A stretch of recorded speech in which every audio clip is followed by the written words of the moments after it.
tal? Bienvenidos y bienvenidas a este espacio de reflexión sobre temas relacionados con la igualdad, la no discriminación y la diversidad. El día de hoy vamos a conversar acerca de los estereotipos de género y cómo nos imponen a hombres y mujeres formas de ser femeninos o masculinos. En esta ocasión vamos a platicar sobre las masculinidades y cómo justamente hablan sobre el rol o el posicionamiento de los varones en la familia, en la sociedad, en el trabajo y en diversos aspectos de su vida cotidiana. Para eso vamos a platicar con dos invitados que me acompañan el día de hoy. Mauro Antonio Vargas Urías, director general de la organización civil Gendes AC. Muchas gracias por acompañarnos. Al contrario, Geraldina, muchas gracias por la invitación. Con mucho gusto para compartir. Gracias. Y Víctor Manuel Pérez Cobos, creador y administrador de la iniciativa Machos en Rehabilitación. Muchísimas gracias, Víctor Manuel, por estar aquí con nosotros. Gracias por la invitación, Geraldina. Pues es muy importante hablar sobre este tema y sobre todo ahorita a unos meses del escándalo, por llamarlo de alguna manera, sobre la reinterpretación del general Emiliano Zapata, ¿no? Cómo la crítica a la masculinidad hegemónica sigue siendo un tema en nuestra sociedad, en donde pues justamente hablamos sobre igualdad de género, y pues estamos viendo que todavía tenemos un problema con hablar de distintos tipos o distintos modelos de masculinidades. ¿Por qué es importante hablar de masculinidades? Pues yo colocaría varios argumentos. Uno primero sería pues la importancia de poder apuntalar la igualdad entre hombres y mujeres en nuestro país y en el mundo en general, incluso hablando también de lo que pasa en nuestras casas, en los espacios públicos, en los trabajos, etcétera, como una práctica efectiva, no solamente colocada en el marco formal, hay leyes que así lo consignan, sino con prácticas cotidianas en la socialización, en el intercambio del día a día, donde los hombres realmente aprendamos a compartir esos espacios de una forma pues genuinamente autoritaria, bajándome el privilegio, compartiendo con respeto y empatizando, sensibilizándome sobre varias dinámicas que en un mundo como el que estamos todavía pues sigue generando desigualdades simplemente por la diferencia sexual. Otro argumento tendría que ver con el hecho de que en este país sigue habiendo mucha violencia perpetrada fundamentalmente por los varones, hacia las mujeres, hacia nosotros mismos, claro, entre nosotros y hacia mí mismo a veces, pues, ¿no? Porque el mandato tradicional sobre cómo me construyo como hombre tiene entre sus premisas ese aspecto de competir, ganar, lograr, siempre tener el poder, desde ahí controlar. Y como no me gusta ser el segundo lugar, porque ese es el primer perdedor, entonces, como sea, tengo que tener yo la última palabra. Ese tipo de elementos pues los podemos difuminar. Otro aspecto sustantivo, y yo creo que aquí sí es honrar lo que históricamente me parece un valor fundamental, es el hecho de que este trabajo, este análisis, esta forma de conocer o de reflexionar sobre ese tópico viene de procesos que iniciaron muchas mujeres feministas de diferentes corrientes, que empezaron a darse cuenta de que este constructo, esta forma de ser mujer o de ser hombre, en donde ella está colocada abajo y él arriba solamente por el hecho de esta diferencia sexual, no es natural. La construimos, aprendemos a ejercerla y entonces podemos deconstruirla. Podemos desaprender muchos aspectos para reaprender posibilidades. Y este análisis entonces viene a ser un enfoque muy liberador, desde lógicas pacíficas, para marcar pautas distintas. Y finalmente, el trabajo, por lo menos desde el enfoque que en Gendes tenemos, está muy orientado a impulsar formas de socialización que respeten el adelanto de las mujeres de una manera significativa. Y esto pasa por yo bajarme el privilegio y compartir de una manera diferente. Si yo soy el principal perpetrador por aprendizajes, por miopías, por ignorancias, por lo que sea, como agente socializador de la violencia, yo tengo la responsabilidad de cambiar mis propias prácticas. Hablando de lo individual, pero ahí hay una consigna también. Lo personal es político. Si yo cambio, puedo ayudar a que otros hombres cambien y desde ahí encontrar posibilidades distintas como sociedades. ¿Cómo ¿cómo trabajar las masculinidades en Machos en Rehabilitación? Entiendo que es la propuesta de criticar este modelo hegemónico de masculinidad y de construirlo. ¿Cómo hacer esto? Bueno, primero les cuento que Machos en Rehabilitación nace mientras yo hacía un posgrado en Colombia, en Bogotá. Yo estaba estudiando una maestría en construcción de paz. Entonces, en realidad, yo llego a masculinidad estudiando violencia, ¿no? Más que del género llegar a la violencia, yo de la violencia llegué al género. De tal forma que lo que se planteaba en su momento Machos en Rehabilitación, que inició en mi casa, juntándome con hombres que estaban o en la maestría, o amigos de mis amigas, o amigos de mi roomie, etcétera, empezó particularmente contándonos historias. Entonces, ¿cómo lo trabajamos? Me parece que una respuesta que desde Machos en Rehabilitación se empezó a tratar de empujar fue: vamos a contarnos historias, porque contándonos historias podemos identificar elementos. Un poco como el feminismo también. Por supuesto, no. A ver, y debo partir de aquí. Sí. El feminismo ha sido muy generoso con nosotros. Sí. Los feminismos han sido muy generosos. Y las mujeres feministas han sido muy generosas con lo que nosotros podemos aprender de sus movimientos y de sus iniciativas. De tal forma que entonces nosotros nos juntamos en una casa a una práctica sumamente entendida como masculina, carnita asada, que además soy de Chihuahua y me encanta, cervezas, Chelita, ¿no? Sí. Y entonces cuando no sabíamos qué decir, porque sí nos habíamos reunido para eso, ¿qué hacemos? Sí. Empezamos a contar historias. Y nos dimos cuenta que desde las historias podíamos identificar las violencias que estábamos ejerciendo o las violencias que veíamos en nuestros entornos. Y que se ejercen hacia ustedes, ¿no? Porque este modelo hegemónico de masculinidad también presiona a los hombres y a los niños, ¿no? Por supuesto, por supuesto. Me parece que era Rita Segato quien decía que la primera víctima del patriarcado suelen ser los niños, ¿no? Digamos que entonces en estas historias lo que podíamos nosotros dibujar eran líneas del tiempo. Y eso nos era muy útil porque, aunque contábamos solo una historia, hoy me subí al bus, al camión, y vi que pasó esto, no supe cómo reaccionar. Ah, el otro día a mí me pasó eso, y pues yo lo que hice fue que me puse en medio. Ah, el otro día no sé qué, tal. Teníamos, digamos, una historia que nos daba una línea del tiempo, un inicio y un final, pero la podíamos alargar. Y decíamos, bueno, ¿y de dónde salió eso? ¿De dónde traigo esta onda de que si me subo al camión y estamos apretados, me le pego a la más guapa, ¿no? Y entonces podíamos alargar esa línea del tiempo e identificar dónde estaba la orden de masculinidad que nos hacía actuar de determinada forma. Pero también podíamos alargar la historia a qué vamos a proponer para la próxima vez que me pase, saber cómo reaccionar sin violencia, ¿no? De tal forma que colectivamente íbamos armando estas historias, aunque uno la ponía sobre la mesa, colectivamente construíamos alternativas, particularmente hacia el futuro, después de haber identificado desde el pasado de dónde venían esas órdenes de masculinidad, ¿no? Entonces, pues, Machos en Rehabilitación fue una iniciativa, te digo, que nació en Colombia, con colombianos además.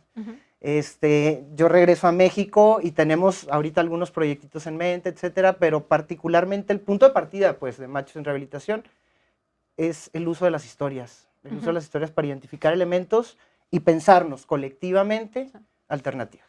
Sí, porque básicamente decía yo como el feminismo, porque justamente una de las prácticas comunes del feminismo es a través de la concientización, ¿no? Que le llaman colectiva, platicar historias, cómo está sucediendo, y de ahí viene lo privado es político, lo personal es político, ¿no? En este sentido de llevar lo que me está sucediendo en el ámbito privado hacia afuera, que es a partir de estos estereotipos que me son impuestos. Y por eso decía yo hace un momento cómo este modelo hegemónico de masculinidad les es impuesto a los hombres y incide lo que tú decías hace un momento, ¿no, Mauro? Cómo este modelo ataca a los propios hombres. Sí. O sea, la violencia que vivimos en general proviene de los hombres hacia las mujeres y hacia otros hombres por este mismo modelo que nos es impuesto, y es Rita Laura Segato quien propone esto desde el feminismo, ¿no? O sea, las violencias vienen a través de un modelo de masculinidad impuesta que les impone a los hombres justo la práctica violenta como una forma de sobresalir. Sí, me gustaría nada más hacer una como acotación y tal vez para aclarar bien un aspecto que me parece sustantivo. Cuando se habla de masculinidad hegemónica, de este modelo hegemónico de ser hombre, estamos hablando en realidad de esa forma predominante de cómo llegamos a ser personas, digamos, ¿no? En núcleos sociales. Y en el caso, por lo menos de nuestro país, ese modelo imperante, ese modelo dominante es el machismo. O sea, podría cambiar, podríamos ser hombres sensibles en acción todo el tiempo. Sí, y ese modelo podría ser el nuevo modelo hegemónico, digamos, sí, pues, ¿no? sí. Entonces ahí está la esperanza, ahí está la expectativa que tenemos al abordar este tipo de análisis, pues, ¿no? Si yo soy una persona con posibilidades de discernir, de tomar decisiones y cambiar, claro que puedo enfocar mis baterías, mis pilas hacia posibilidades nutricias. El mandato social tradicional efectivamente me dicta que yo debo imponerme. Y hay muchos códigos, muchos mensajes machistas que me dicen qué es lo que tengo que hacer para poder ser un Pues hombre. es porque se ¿no? transmite Entonces, todo el tiempo a los sí, niños, ¿no? Y lo vemos, por no ejemplo, llores, ¿no? no llores, Ajá. Aguántese. tienes que ganar, los papás gritándole al pobre niño para que meta el gol, porque si no es un Ajá. perdedor, ¿no? Todos estos mensajes que están recibiendo los niños todo el tiempo van construyendo este modelo de... Sí. Entonces, el abordaje crítico de estas lógicas lo que propone es encontrar ideas de solución. Hacia dónde podemos construirnos como hombres. No tenemos que hacerlo desde las infancias, aunque es lo ideal. Sí. O sea, estructuralmente Sí, podríamos pero... colocar la materia de género en la Secretaría de Educación Pública, en la educación pública de todo el país. Que sería Y desde ahí aprender diferente. Pero lo que quiero decir es que no estás condenado a ser macho. No. Si tienes 30, 40, 20 años, puedes empezar un cambio, pues no. Entonces nunca es tarde, aunque se requiere de una voluntad activa, ¿no? que implica una responsabilidad activa para que ese cambio no se traduzca solamente en una lógica de pensamiento distinto, sino en acciones diferentes. Claro. Porque hay muchas personas que saben discursar la igualdad, ¿no? en cuerpo de hombres. Muchos hombres que dicen, no, la igualdad es esto y aquello. Claro, pero no la Pero practican. solamente la discursan y no la practican, ¿no? Sí, y en el ámbito privado, ¿no? Un poco hacia afuera y hacia en casa, pues... Candil de la calle, exacto, a veces, ¿no? actividades de mujeres. Sí. ¿Cómo ha funcionado este proyecto en México? Bueno, en realidad en México ahorita está apenas, digamos, arrancando. La idea, digamos, también es empezar a trabajar particularmente desde la institucionalidad. Es decir, hemos estado haciendo trabajo de investigación en Bogotá, acá en México. El año pasado estuve, por ejemplo, con policías. Estuve en Oaxaca, estuve en Estado de México, en Ciudad de México, Morelos, Chihuahua. Haciendo particularmente, construyendo un diagnóstico para una agencia de las Naciones Unidas que hoy en día es insumo para los cursos que ellos dan con policías sobre género.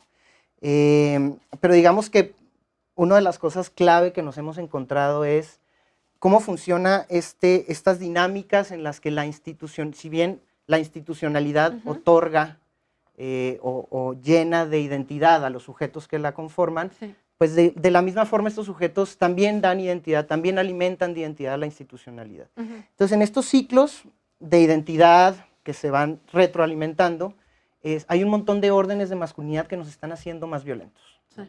Particularmente desde la institucionalidad pública, a mí me parece algo que hay que abordar y que hay que intervenir en estas dinámicas, es decir, en dónde intervenimos para que no se sigan, no solo es una espiral ascendente además, ¿no? Porque la violencia escala.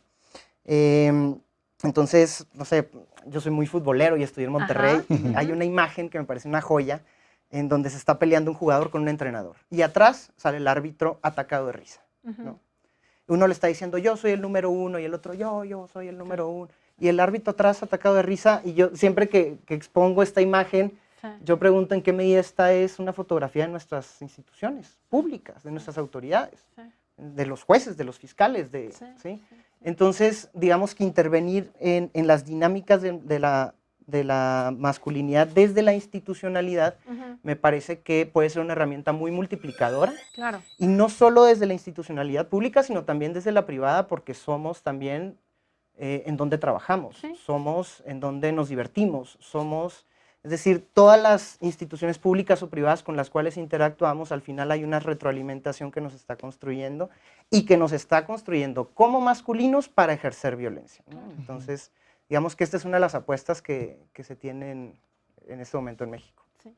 Y que por eso al principio decía yo y traía yo un poco el tema del cuadro de Zapata, porque justamente es un poco esta apuesta, ¿no? Desde la institucionalidad se propone, a partir de la Secretaría de Cultura, una exhibición sobre Zapata en el año de Zapata, con no solamente la exhibición de un cuadro que cuestiona esta masculinidad que representa Emiliano Zapata en México, sino además con la portada de la publicidad Sí.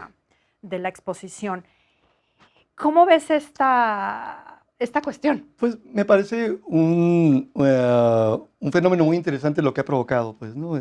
Yo creo que fue una provocación lanzada de una manera creativa. Finalmente, el arte es eso, una representación sobre elementos de la realidad, en este caso de una iconografía que parte de una figura que para todos es venerable, pero que finalmente es propiedad de toda la Claro. gente en términos simbólicos, pues, Sí, ¿no? Y cada quien sí. la puede adoptar de diferentes formas. Y es eso, es una representación de una figura. Lo interesante es ver cómo se ven afectadas muchas personas por esta representación, pues, ¿no? Y al haberla feminizado, digamos, al haberla colocado en cierta postura y con ciertos atributos, bueno, genera todo un impacto que pues ha provocado incluso esbozos de violencia, ¿no? Sí, Por decirlo, sí. si no es que Bueno, violencia hubo preclara, sí, violencia, sí la hubo, ¿no? De hecho. muy grave, Entonces, ¿no? Sí. me parece que es un fenómeno que nos permite actualizar un diagnóstico sobre cómo estamos en este país respecto de las figuras y de lo que pensamos sobre el ser hombre, ¿no? A partir de este ícono que es, pues, Emiliano Zapata, ¿no? Sí, Es sí, como sí, uno de los ¿no? La fundadores de esta revolución nación. como un Sí, símbolo masculino de sí, la construcción de nuestra historia, ¿no? sí. Y no dar cauce o posibilidades de lo que puede ser el hablar de la historia de Ujú, una manera lúdica, amplia, claro. diversa, pues creo que también otra vez nos limita mucho como eh, ciudadanas y ciudadanos, pues, ¿no? Entonces, para mí es la síntesis de un diagnóstico que permite como dar cuenta de cómo andamos. Seguimos conversando sobre esto ahorita después del corte. No le cambien.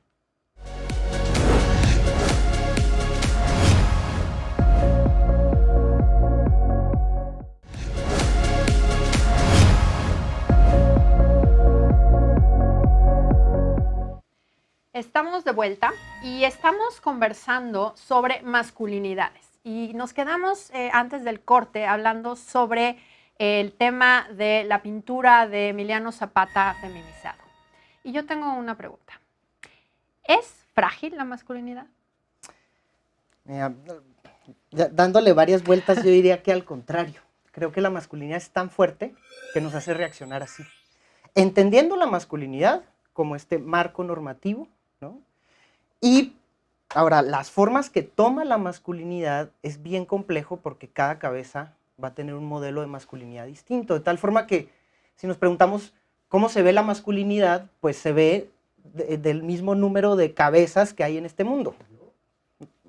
Cada quien tendrá su idea de masculinidad, de lo que es masculino, de lo que le Porque se ha enseñaron y se hablado enseñó. mucho sobre esta sobrereacción, ¿no? De cómo es posible que una figura que representa al macho mexicano, inclusive se ha dicho así, o sea, Emiliano Zapata encarna lo que es el hombre mexicano.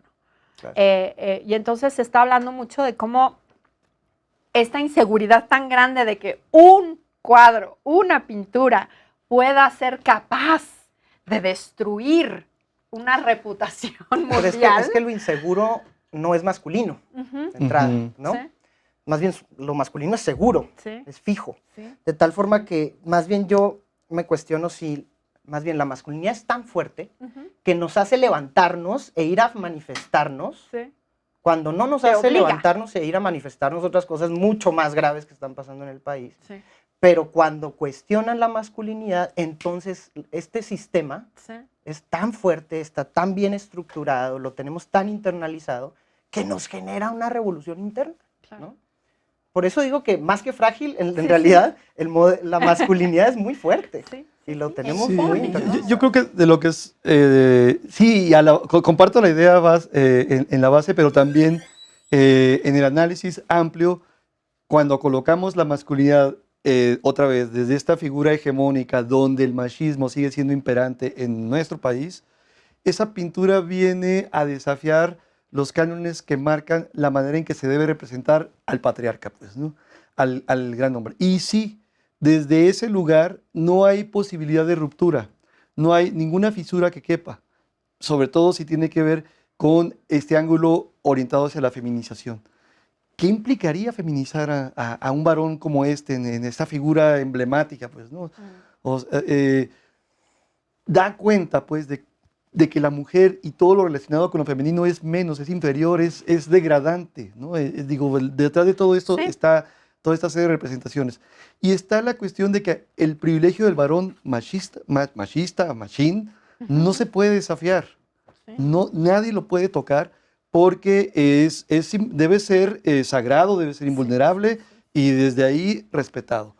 Entonces creo que desde ahí se coloca esta idea, sí, de frágil en el sentido de, oye, de acuerdo, pasan tantas cosas, incluso con los campesinos en este país, si quieres hablar en este simple ámbito, con la población de los pueblos originarios, que están en situaciones de desigualdad tan terribles, precarias, y eso no te indigna, y te indigna una imagen, Sí. y ahí haces toda esta movilización Claro. que incluso genera estas prácticas pues violentas que terminan reivindicando tu enfoque machista Claro. y no te das cuenta, pues, ¿no?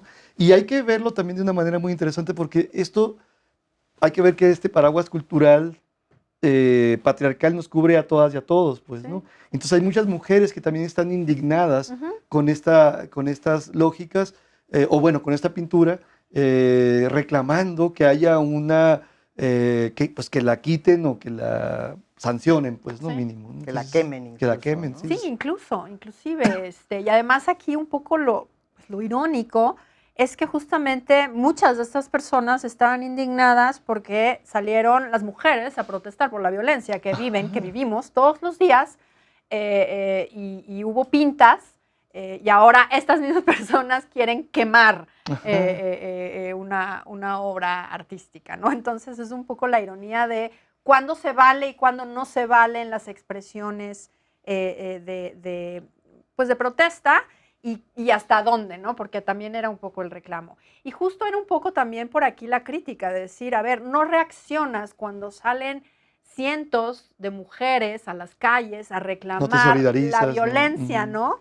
Que proviene de los hombres, que no todos los hombres son violentos, pero que sí toda la violencia que vivimos las mujeres proviene de los hombres, y ese es justamente lo que se trata de decir, ¿no? Y justamente cómo esta masculinidad, este modelo hegemónico que es el modelo machista, y lo quiero volver a subrayar porque de eso se trata justamente la crítica, impone a los hombres el ejercicio de esta violencia, ¿no? Y es pues básicamente cultural, es un aprendizaje desde casa. ¿Cómo le hacemos para cambiar esto? Pues desde nuestro enfoque son varias acciones que deberían de avanzar en paralelo, ¿no? Por un lado, sí es impulsar medidas que adopten cambio cultural, estructural, apuntalamiento del marco legal, por ejemplo, en donde los hombres tengamos más cabida en políticas que tienen que ver con el avance de la igualdad sustantiva, efectiva, práctica, un cambio cultural que a su vez se traduzca en prácticas distintas. ¿Cómo puedo encarnar posibilidades creativas, nutricias, efectivas de compartir los espacios sin hacer daño y más bien empatizando con las mujeres en cualquier ámbito y haciendo crecer todo esto? Y es lo que decía hace rato respecto de que ojalá se impartieran clases de ese tipo para sensibilizar desde las infancias más básicas hasta cualquier carrera o posgrado. Hay que cambiar políticas en los ámbitos laborales, porque se requieren también ahí adoptar medidas que permitan que los hombres participemos, por ejemplo, en el trabajo corresponsable en casa. Claro.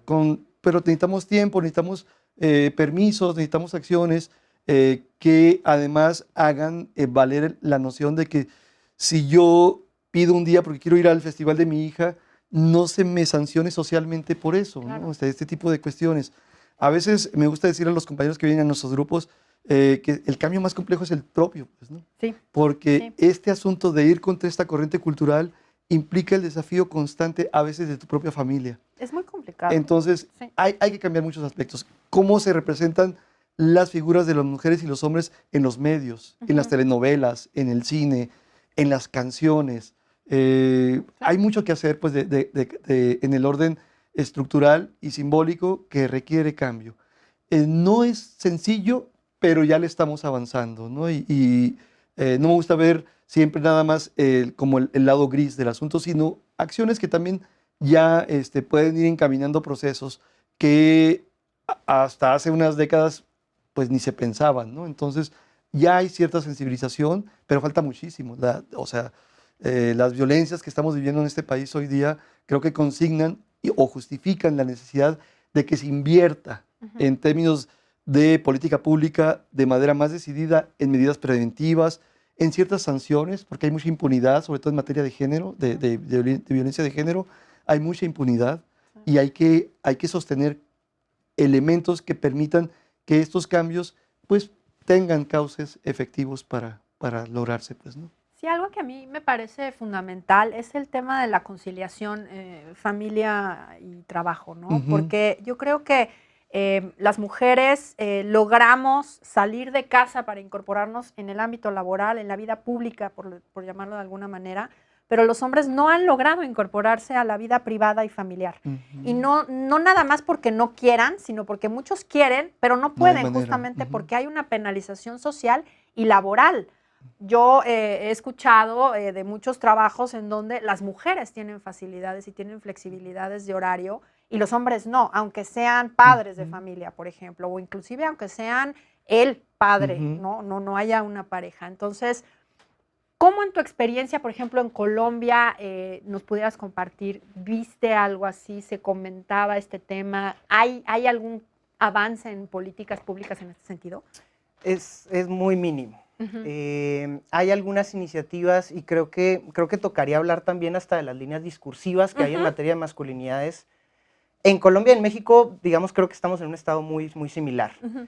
Y digamos que el mainstream que se ha venido manejando es el de nuevas masculinidades. Sí. ¿No? No me encanta, particularmente, uno, porque ni son tan nuevas, Sí. y Está dos, autológico, ¿no? no necesariamente son menos violentas. Sí. ¿Sí? De nuevo, yo siempre regreso a la violencia porque es mi un punto de tema, sí, partida. claro. Pero para mí hablar de masculinidad es un pretexto, es una herramienta conceptual para trabajar la violencia, Ujú. particularmente que deriva de los entendimientos que tenemos de ser masculino, ¿no?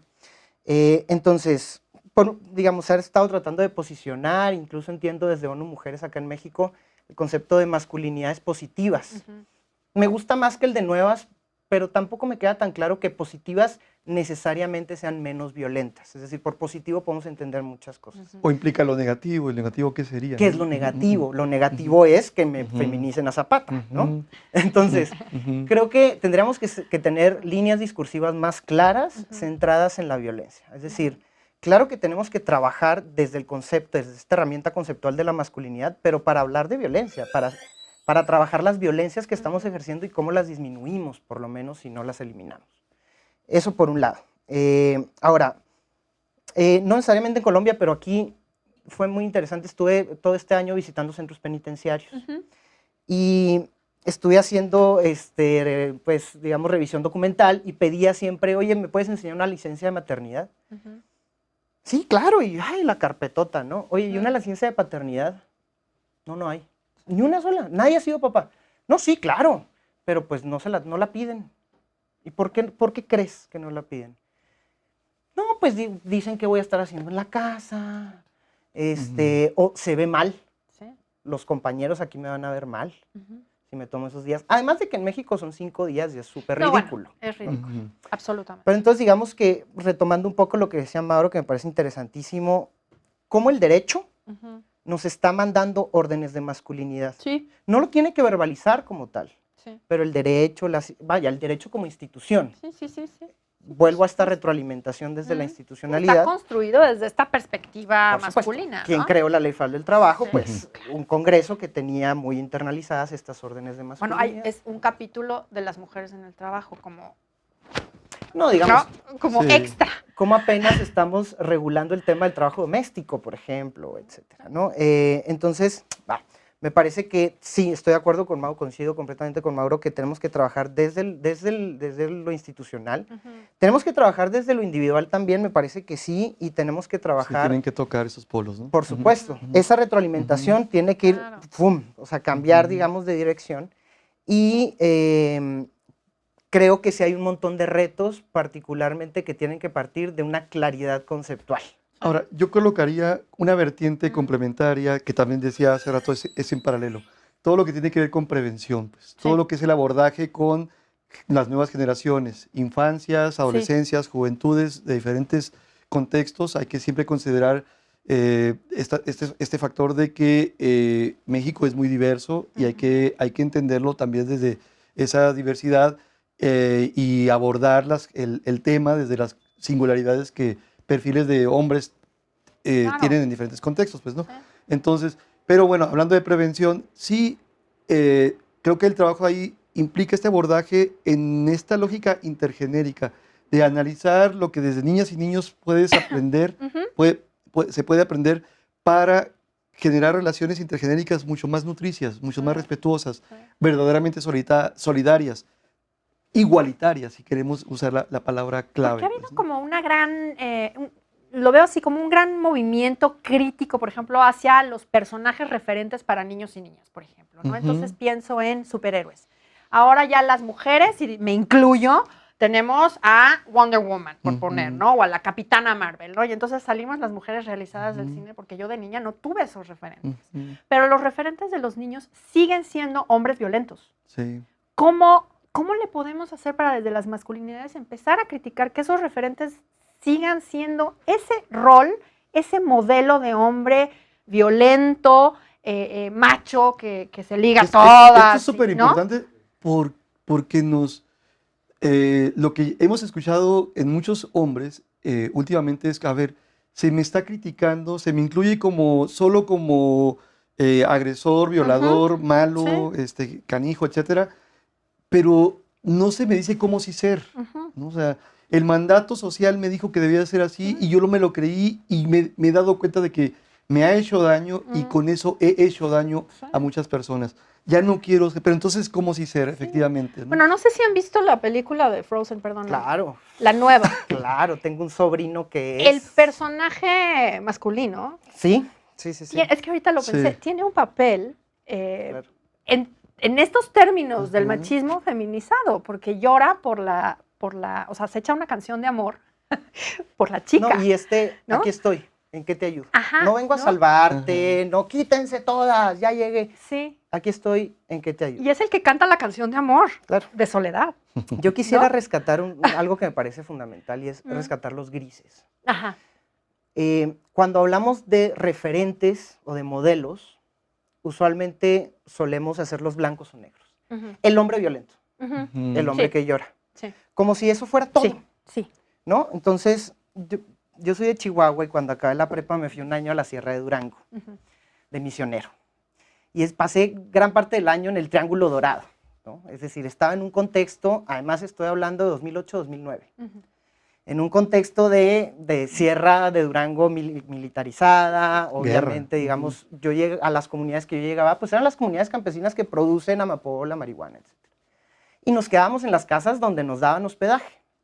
Y hubo una comunidad a la que llegamos que encontramos un cuerno de chivo en la esquina del cuarto que nos prestaron para dormir, ¿no? Entonces, que pues, no la toquen, no digan nada, no, aquí no pasó nada, se levantan a desayunar y todo bien. Al día siguiente ya no estaba. Pero lo que me llamó particularmente la atención, mira cómo te estoy contando una historia. Sí, no, muy bien.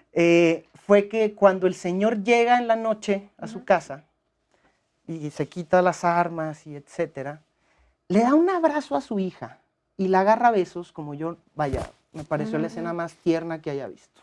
¿Sí? ¿Por qué los grises son importantes? Porque yo puedo, sin duda, no sé, tomar como referente al Chicharito Hernández, ya sea llorando mientras canta su himno, el himno de México en el Mundial, en televisión no nacional, sino en todo el mundo. Pero también puedo tomar al Chicharito que le responde a los que están en contra de él y es grosero y es reactivo. Es decir, cuando hablamos de referentes hablamos no solo de quién, sino de quién, cuándo, cómo, frente a quién. Es decir, creo que tendríamos que distinguir entre, vaya, yo no ejerzo la misma masculinidad frente a mi pareja que frente a mi mamá. Claro, ¿no? claro. Ni frente a mi jefa o a mi jefe.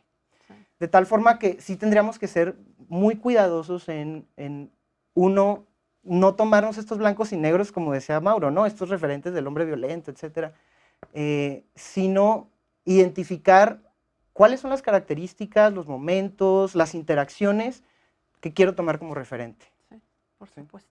Seguimos ahorita conversando sobre esto. Vamos a un corte. Regresamos.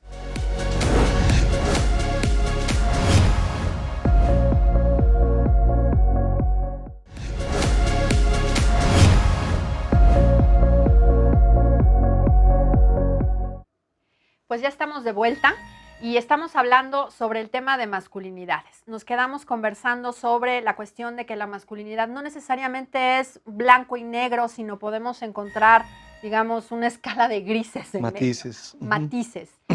Nos conversabas hace un momento cómo buscar, digamos, esta masculinidad no tóxica, y ahorita vamos a hablar sobre ello, en una persona, digamos. ¿Cómo encontrar esa parte buena, por llamarla de alguna manera? Claro.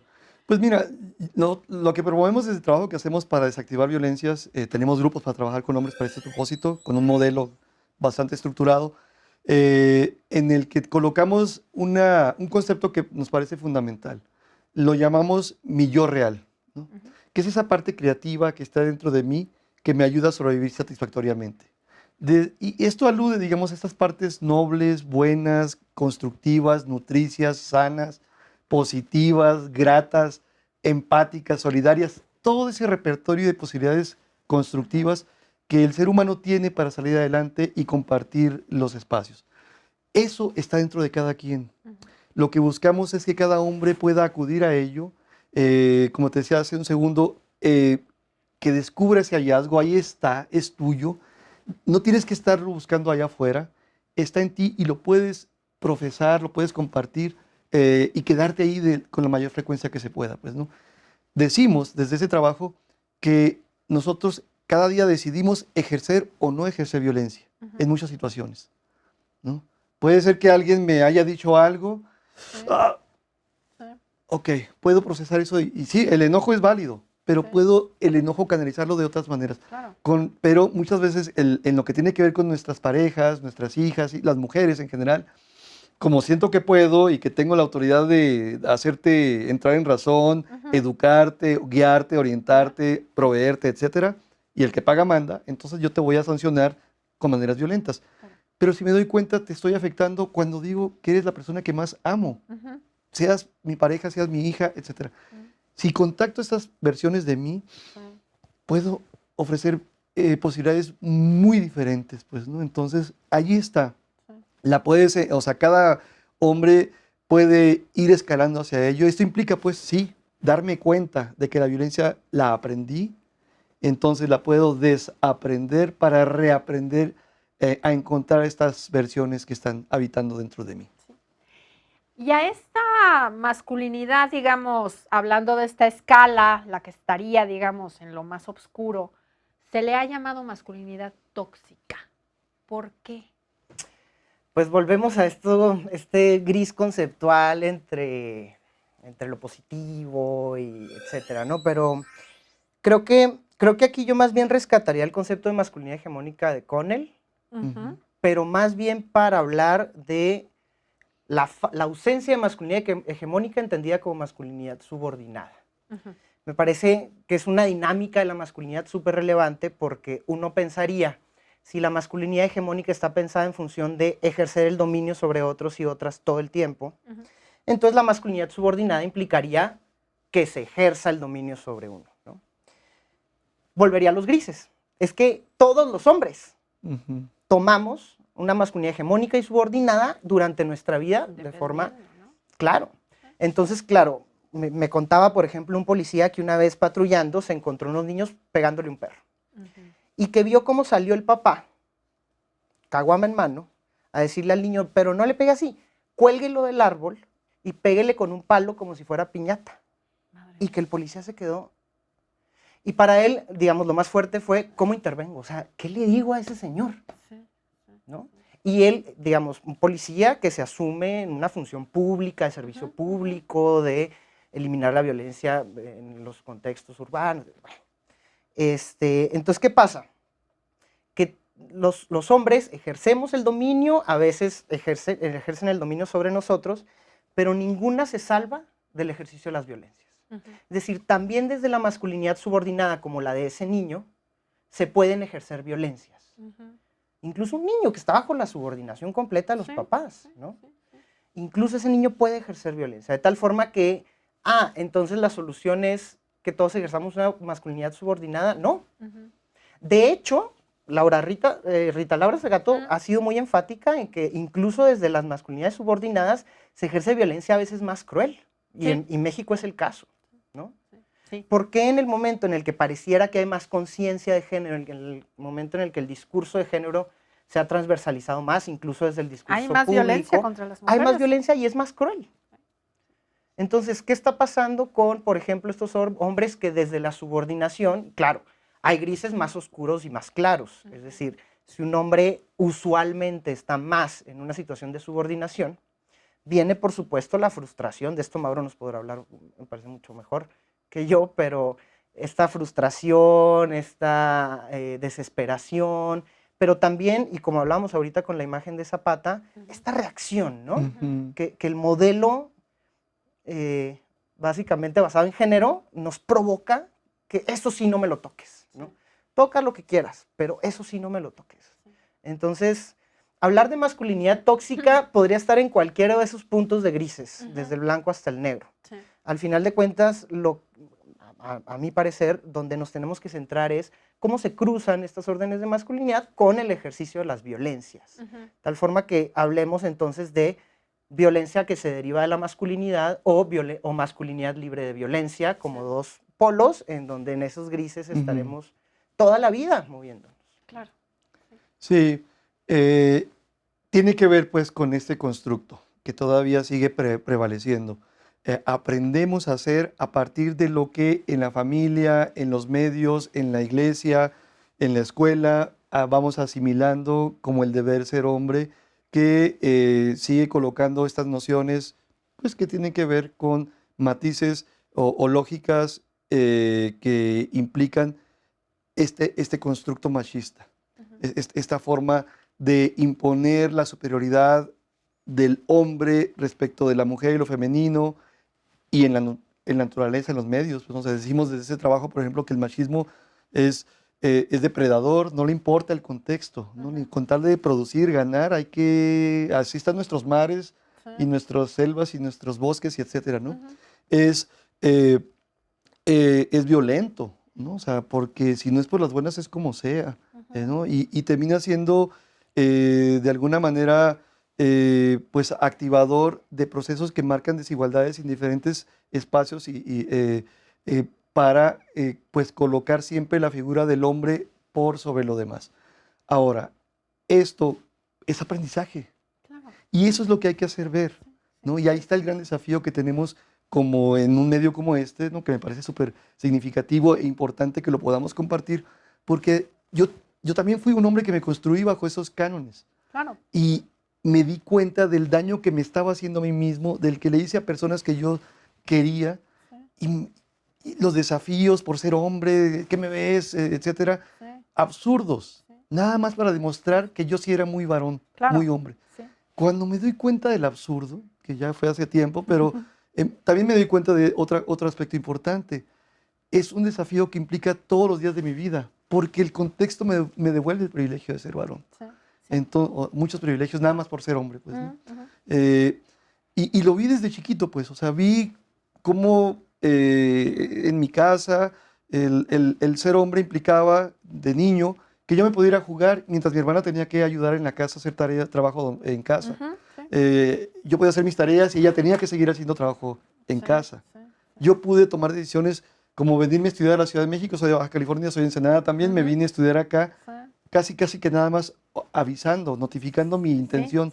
Cuando mi hermana tenía 2 años menos que yo, quiso venir, toda la familia, no, ¿por qué tan Pues es lejos? toda esta Quédate construcción del acá. patriarcado, ¿no? Efectivamente, nos damos cuenta, pues entonces termina afectándome y termina afectando. Si decido quedarme en una intención diferente, el compromiso es políticamente grande hacia afuera, pero éticamente significativo conmigo mismo, pues, ¿no?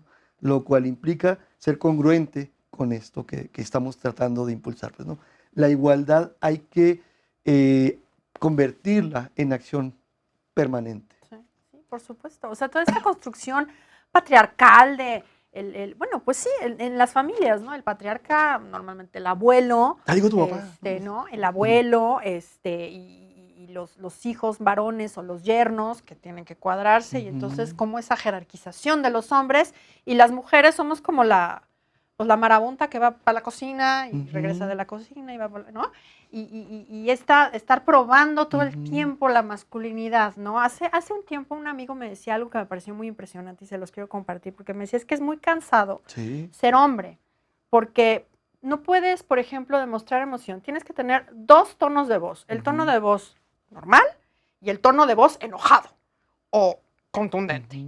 Y no puedes tener la modulación que tienen ustedes las mujeres, o sea, ¿no? Si quieres ser un varón macho, porque entonces eres juzgado pues como afeminado, ¿no? Lo que entonces te coloca como subordinado.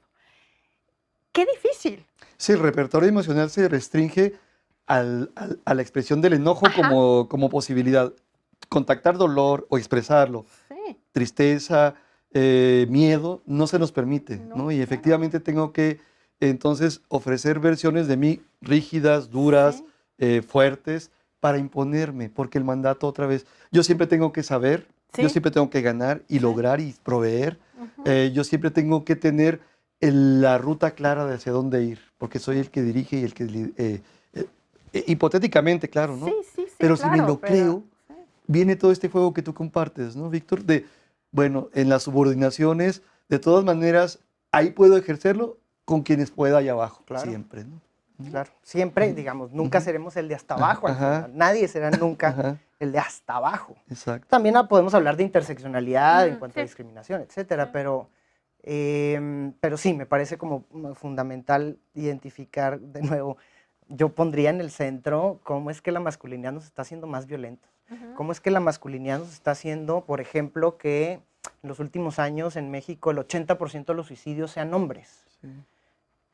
Claramente, si uno lanza la pregunta al aire, sin el dato duro, pero ¿quién se va a la guerra? Los hombres, ¿no? Y vamos a matarnos entre nosotros, las estamos matando a ellas, nos estamos matando entre nosotros y, como decía Mauro, nos estamos matando a nosotros mismos.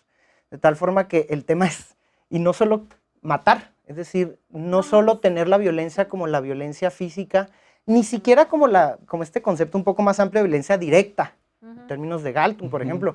Incluso cómo es que somos instrumentos de la violencia estructural, por ejemplo.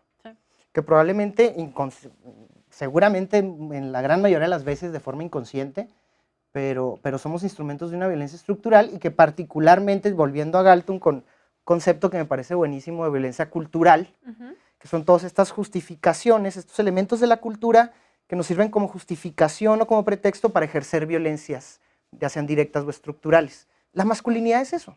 Es un pretexto que nosotros mismos nos creemos para poder ejercer violencia sin consecuencias. Ahora, yo más bien diría, más que sin consecuencias, con la consecuencia de que se nos da un premio por ejercer esa violencia. Con la impunidad, ¿no? Por supuesto. Digamos, esta cofradía de hombres, la fraternidad, el pacto etcétera, masculino. ese pacto de caballeros, pero particularmente este pacto también premia. No solo es que no pase nada, sino sí pasa. Te vamos a dar un premio, te damos el reconocimiento, y esto pasa también, pues que es un poco lo que pasó también hace unos meses con este caso tan terrible del feminicidio de un marido que trabajaba en una empresa muy grande, transnacional, y que justamente fue puesto en libertad por parte de jueces que dijeron, ay, no, bueno, Si no es para tanto. ¿no? En este Las pacto, justificaciones ¿no? absurdas, ¿no? Pero orden ahorita me legal, lo pues, recordó sí, ese pacto de acuerdo. de masculinidad, digamos, en donde... Le costó la vida a ella, ¿no? Le costó la vida a ella el hecho de que entre hombres, ay, bueno, para tanto hombre, Ujú. ¿no? Cómo eso genera, digamos, violencias. Y ponían en sí, redes sobre este caso, sí, que me pareció interesantísimo, como este cuate que en el Mundial en Rusia, que ujú. se perdió no sé cuántos Sí, días y que la sí, esposa lo estaba buscando, preocupadísima, y cuando aparece que andaba con una rusa y todo el mundo lo felicitó. claro, sí, Ujú. sí, sí, sí, sí, sí. Mira cómo entonces este juego de premios y castigos funciona directamente en cuanto a cumplir o no cumplir con una orden de masculinidad. Esto es un marco normativo. Sí, El género es un marco normativo, de tal forma que tiene consecuencias por cumplir o no supuesto. cumplir con las órdenes. La pregunta es si como hombres que queremos ser menos violentos o eliminar nuestra violencia, estamos dispuestos a asumir los castigos Ujú, que traicionar la orden de masculinidad implica. ujú, Creo que esa es la pregunta que nos tendremos que estar haciendo. sí, Sí, Porque castigos vendrán. ser disidente, digamos, de este machismo, de esta masculinidad hegemónica, sí, implica esta posibilidad, ¿no? O sea, yo puedo ser diferente, pero fíjate que lo que decía tu amigo, ¿no? Es muy cansado, sí. de verdad te liberas de tanta cosa Total. absurda, Claro, que cuando te das cuenta que es una mejor forma de estar, de vivir tu día a día con tu familia, en tu entorno laboral, en todos los espacios, pues, porque esta forma diferente, alternativa, nueva, diferente, Sí, como le quieran poner. como la quieras llamar, ujú, eh, la verdad es que sí genera dividendos emocionales, existenciales, constructivos, claro, gratos. claro. Porque Entonces, yo sí quiero ofrecer el testimonio, mm, porque lo veo con muchos compañeros que vienen a nuestros grupos, el proceso de cambio de cada sujeto que quiere y que lo hace de una forma congruente es muy satisfactorio. sí, Entonces, es posible también. El claro. tema es, me sacudo de tanto mandato absurdo y empiezo, este cuerpo, esta persona que soy, puede compartirse de una manera bien diferente, grata. ¿No? Y esas disidencias, a mí lo que me preocupa un poco es también el tema de la disidencia, digamos, desde la homosexualidad y de la Ujú, transexualidad o transgénero. ujú, Em, Porque justamente es el reproche desde esta masculinidad hegemónica hacia los hombres que son disidentes de este modelo de masculinidad o las mujeres